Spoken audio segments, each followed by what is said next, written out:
സംഖ്യ എന്നുള്ള കാലത്തെ പേരാ കോടീശ്വരം. അപ്പൊ അതൊക്കെ മാറ്റേണ്ടി വരും. ഈ കോടീശ്വരനായ ആൾക്ക് നമ്മളെ നാട്ടിലൊരു മുതലാളിയാണെങ്കിൽ തന്നെ അയാൾക്ക് ബാധ്യത നോക്കിയിട്ട് ആ ബാധ്യതക്കപ്പുറം മിച്ചം വരുന്നൊക്കെ അയാൾക്ക് ഒറ്റക്ക് സൂഹിക്കാനാ.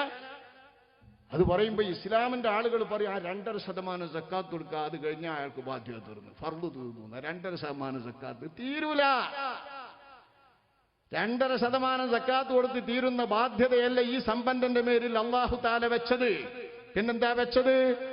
അയാൾക്കും അയാളുടെ ആശ്രിതരായ കുടുംബങ്ങൾക്കും 1 കൊല്ലം കഴിയാൻ വേണ്ട നിക്ഷേപം മാത്രമേ അയാൾക്ക് സൂക്ഷിക്കാൻ അധികാരമുള്ളൂ. മനസ്സിലാക്കണം നിങ്ങൾ.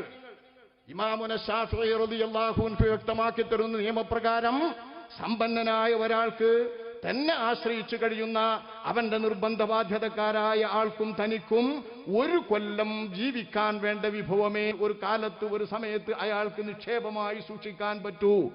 അതിന്റെ അപ്പുറമുള്ളത് അയാളെ സംബന്ധിച്ച് ഫദ്ലാണ്, മിച്ചമാണ്.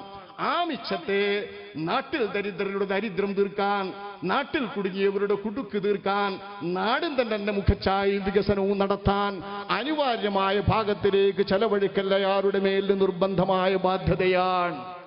ഇത് സമ്പത്തിന്റെ ബാധ്യതയല്ല, സമ്പന്നന്റെ ബാധ്യതയാണ്. സമ്പത്തിന്റെ ബാധ്യത എന്ന സക്കാത്ത് ചില സമ്പത്തുകൾക്ക് ശറഅ് നിശ്ചയിച്ചിട്ടുള്ളൂവെങ്കിലും സമ്പന്നന്റെ ബാധ്യത എന്ത് വകയിലെ സമ്പത്താണെങ്കിലും സമ്പന്നന് ബാധ്യതയുണ്ട്. അതുകൊണ്ട് തന്നെ സമ്പന്നന്റെ ബാധ്യത തീർത്തോന്ന് സമ്പന്നന്മാർ ചിന്തിക്കണം. അത് മാസാന്തം 20-30 രൂപ ശമ്പളം പറ്റുന്നവരും ബാധ്യതയാണെങ്കിലോ 1-2 കുട്ടികളെ പോറ്റിയൊന്നവരും ആയിട്ടുള്ള ശമ്പളക്കാരൊക്കെയും ആലോചിക്കണം. 20,000 30,000 പോരാ, 50,000 60,000 സ്കൂൾ മാഷക്ക് ശമ്പളം കിട്ടുമെങ്കിൽ അവർക്ക് അവരുടെ കുടുംബത്തെ പോറ്റുന്നതിനപ്പുറം മിച്ചമുണ്ടെങ്കിൽ മാസാന്തമുള്ള മിച്ചം ബാങ്ക് ബാലൻസ് ആക്കി അയാൾക്ക് സൂക്ഷിച്ച് അയാൾക്കും കുട്ടികൾക്കും മാത്രം കാലാകാലം ചെലവഴിക്കാൻ അല്ലാഹ് അനുവദിക്കൂല. 1 കൊല്ലത്തത് മാത്രമേ നിക്ഷേപമായി വെക്കാൻ പറ്റൂ. ശറഇന്റെ ഈ നിയമം ഏതെങ്കിലും ആൾ പാലിക്കുന്നില്ലെങ്കിൽ ഇസ്ലാമിക സർക്കാരിന് ആ സമ്പന്നന്റെ ധനം പിടിച്ചെടുക്കാം.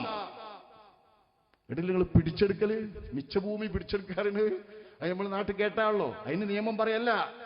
മിച്ചഭൂമിയൊക്കെ ഉണ്ട് കണക്ക്. ഈ മിച്ചം വന്നാണ് ഈ പിടിച്ചെടുക്കുക. നമ്മളൊരു പരിധി നിശ്ചയിക്കുക, ഒരാൾക്ക് ഇത്തിരി ഭൂമി പാടുള്ളൂ, അതിൻ്റെ അപ്പുറം മിച്ചൊന്നും ഉണ്ട് എന്ന് പറഞ്ഞാൽ അത് ഉൽമാക്രമം. അത് അക്രമമാണ് ഒരു ഉടമസ്ഥന്റെ ഇതിൽ നിന്ന് പിടിച്ചെടുക്കല്. നേരെ മറിച്ച് സമ്പന്നനായ ഒരാൾക്ക് അയാളുടെ ആശ്രിതർക്ക് വേണ്ടത് 1 കൊല്ലത്തെ ജീവിതത്തിന് അനിവാര്യമായ ഭാഗത്തിന്റെ അപ്പുറം സമ്പന്നനാണോ ആ സമ്പന്നന്റെ മിച്ചമായിട്ട് ശറഅ് കണക്കാക്കിയ ഭാഗം അയാൾ വേണ്ടതിലേക്ക് ചെലവഴിക്കുന്നില്ലെങ്കിൽ ഇസ്ലാമിക സർക്കാരിന് പിടിച്ചെടുക്കാമെന്ന നിയമം പറയുന്ന ശാഫിഈ മദ്ഹബനുസരിച്ച് ഇസ്ലാം മനസ്സിലാക്കിയവരാ നാം, അതനുസരിച്ച് പ്രവർത്തിക്കുന്നവരാ നാം. അപ്പൊ ഫറദ് അതിൽ മാത്രം ഒതുങ്ങുന്നില്ല. ഈ ഫറദുകളൊക്കെ ഉൾക്കൊള്ളുന്നതാ അതില്. അതിനപ്പുറം ഒന്നുകൂടി ഔദാര്യം ചെയ്യുന്ന ഇഹ്സാൻ പറഞ്ഞിട്ടല്ല പറയുന്നു, വൈതാഇദിൽ ഖുർബാ, കുടുംബക്കാർക്ക് കൊടുക്കണമെന്നും അല്ലാഹ് കൽപ്പിക്കുന്നു. എന്റെ മുഅ്മിനീങ്ങളെ ശ്രദ്ധിച്ചു കേൾക്കണം. എല്ലാ വെള്ളിയാഴ്ചയും മിമ്പറിൽ നിന്ന് ഖതീബ് വിസ്മരിക്കാതിരിക്കാൻ ഓതിത്തരുന്ന ഉമർ ഇബ്നു അബ്ദുൽ അസീസ് റളിയല്ലാഹു അൻഹു നടപ്പാക്കിയിട്ടുള്ള ഈ ആയത്തിൽ കുടുംബക്കാർക്ക് കൊടുക്കുന്നത് അല്ലാഹ് നിർദ്ദേശിച്ചിരിക്കുന്നുവെന്ന് ഇസ്ലാമിനെ മൊത്തമായിട്ട് 3 പാർട്ടാക്കി തിരിച്ചിട്ട് അതിൽ ഇഹ്സാൻ എന്ന് ഈതാഇദിൽ ഖുർബ എന്ന് പറയുമ്പോൾ അതിലും ഇഹ്സാനിലും ഇസ്ലാമിന്റെ സുന്നത്തും ഫറളുമായ മുഴുവൻ കാര്യങ്ങളും പെട്ടെങ്കിൽ ഇനി ഒരു നിർബന്ധമായ മഅ്മൂറും സുന്നത്തായ മഅ്മൂറും ബാക്കിയില്ലെങ്കിൽ വൈതാഇദിൽ ഖുർബ എന്നത് എടുത്തു പറഞ്ഞത് ഇഹ്സാൻ എന്ന ഔദാര്യത്തിന്റെ കൂട്ടത്തിൽപ്പെട്ട ഏറ്റവും മുന്തിയ ജനങ്ങൾക്ക് ദുഷ്കരമായ ആളുകൾ ശ്രദ്ധിക്കാതെ പോകുന്ന മനസ്സ് സമ്മതിക്കാത്ത ഒരു പരമാർത്ഥം വിവരിക്കുകയാണ് കുടുംബക്കാർക്ക് കൊടുക്കുക.